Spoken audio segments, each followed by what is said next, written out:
Welcome to the Joy of Nietzsche, where I briefly share my optimistic and unsolicited thoughts on Nietzsche's poetry. Even worse, I provide new translations of his short poems as lightning rods for criticism. But that's part of the fun after all.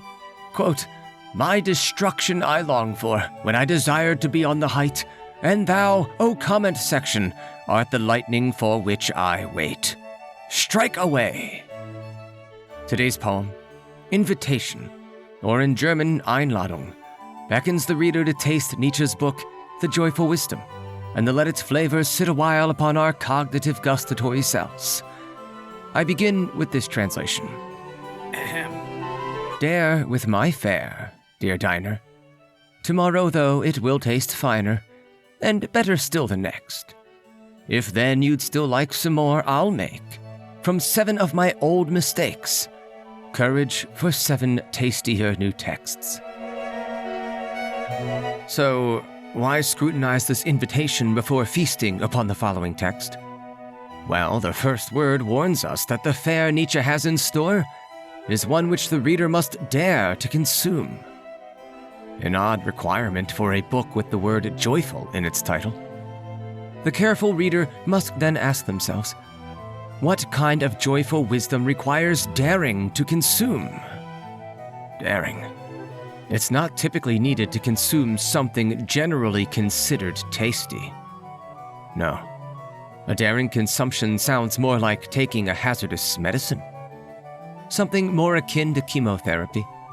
Perhaps the approaching text is a chemotherapeutic, targeted at a cancer in our view of life, which may save the modern reader only after deep discomfort, or may not save the reader at all. Thus, there is a double danger to the reader who recklessly consumes the text. First, the severe discomfort of the medicine. Second, the risk of gaining nothing, remaining ill, and becoming resentful of the fruitless exposure to such severe discomfort. The next line suggests that this meal of joyful wisdom will taste better as time passes.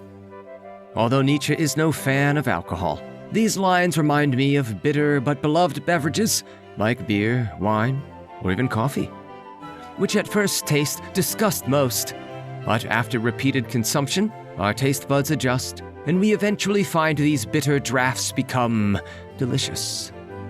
In the case of coffee, many begin their day with a bitter experience that they've transformed into something enjoyable. In the evening, especially during celebrations, we pair these bitter draughts with familiar culinary pleasures, because through this pairing, we significantly elevate our joy in the experience. Maybe the medicine Nietzsche offers contains a bitterness that over time will pair well with the oversweet and fatty view of life we modern humans are born into. A bitter draught that will aid us to heal our disease, what Nietzsche calls, quote, the suffering of overfullness. If this one meal satisfies you, stop there if you like. If you'd like more, however, Nietzsche promises to make more in the final lines. He says he'll make more from the courage he's gained by overcoming his, quote, 7 old mistakes. The number is likely not important, as it's from an idiom, Sieben Sachen, or the 7 things.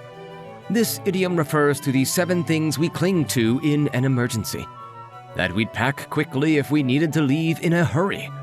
In the direst of straits, often all we can pack are our moral foundations, our moral Siebensachen, if you will. Nietzsche argues that these old moral foundations are flawed, that they are several mistakes, not just mistakes he's bought into, but those that most of us modern humans have mistakenly made our moral foundations too. For the ravenous reader, Nietzsche will bake several new moral foundations. In fact, Nietzsche aims to supply more than the Siebensachen that work for him. He aims to supply the really ravenous reader with a recipe for each to find their own moral Siebensachen, to provide each with the means to craft their own medicines. Nietzsche does not wish to be a philosophical pharmaceutical company who keeps a trade secret to become wealthy in believers.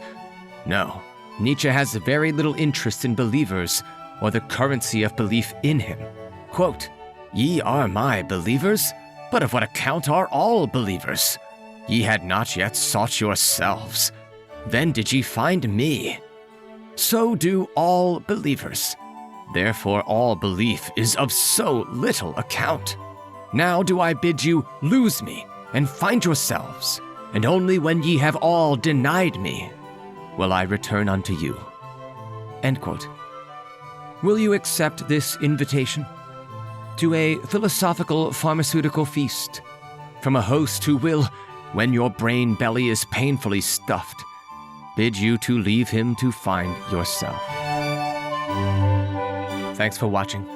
And if you enjoyed that, then in the words of Zarathustra, shatter, shatter, O my brethren, the like button, and tatter the maxims of the world maligners in the comment section below.